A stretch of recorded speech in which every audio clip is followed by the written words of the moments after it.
La maman de Tish l'a envoyé faire une course très importante. Elle voulait qu'il aille au magasin et qu'il passe aussi chez sa tante. Le magasin et la maison de sa tante n'étaient pas loin. Tish vivait au fin fond de la brousse du nord de la Zambie. Pour faire sa course, il devait se rendre en ville à vélo.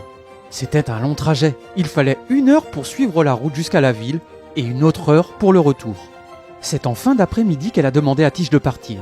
Tish voulait rentrer avant la nuit, quand les lions, les éléphants et les serpents sortent de la brousse. Il enfourcha son vélo et pria. « Cher Dieu, je vais en ville. Puisses-tu me guider, me protéger et me mettre à l'abri des animaux dangereux ? Tu m'as déjà protégé par le passé. Je sais que tu es capable de le faire à nouveau. Amen. » Ensuite, il s'est rendu en ville à vélo. Tout en pédalant, il chantait ses hymnes préférés. Il aimait particulièrement l'hymne « Il me guide » et le chantait avec enthousiasme.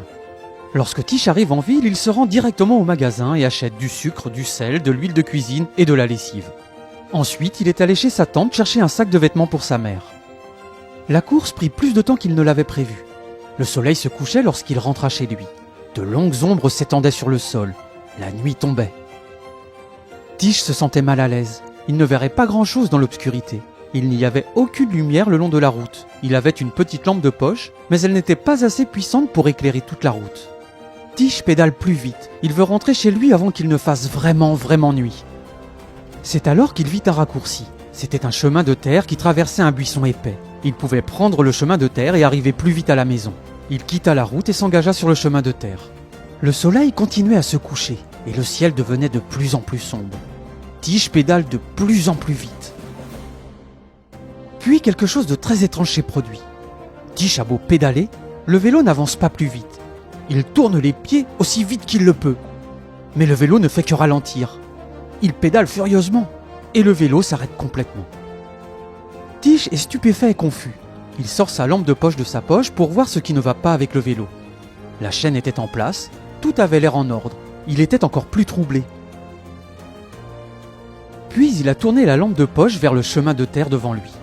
Soudain il sursaute. Son corps s'est mis à trembler. Devant lui, dans la faible lumière, il a vu un gros serpent. Il mesurait environ 4 mètres de long et se trouvait en travers du chemin de terre. S'il avait continué à rouler, il l'aurait heurté.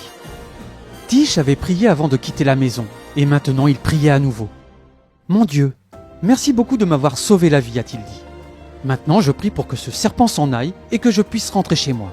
Amen. » Lorsqu'il a ouvert les yeux, le serpent s'est mis à bouger. Puis il a disparu dans l'obscurité. Tish est remonté sur le vélo, les pédales fonctionnaient parfaitement. Il rentra rapidement chez lui. Là, il a raconté avec enthousiasme à sa mère ce qui s'était passé. « Je ne comprenais pas pourquoi le vélo n'avançait pas, a-t-il déclaré. Mais maintenant je comprends. Dieu a retenu le vélo pour me sauver de ce dangereux serpent. Dans la brousse épaisse, où il n'y a pas de maison, personne n'aurait pu m'aider. Mais Dieu m'a sauvé la vie. » Sa mère était si heureuse que Dieu ait protégé son fils, et elle l'a remercié pour son amour. Mais depuis ce jour, elle a cessé d'envoyer Tish en ville l'après-midi. Maintenant, elle ne l'envoie que le matin, pour qu'il ait le temps de rentrer à la maison avant la tombée de la nuit. Votre participation à l'offrande du 13e sabbat ce trimestre aidera les enfants à connaître le Dieu qui protège des serpents et autres animaux dangereux.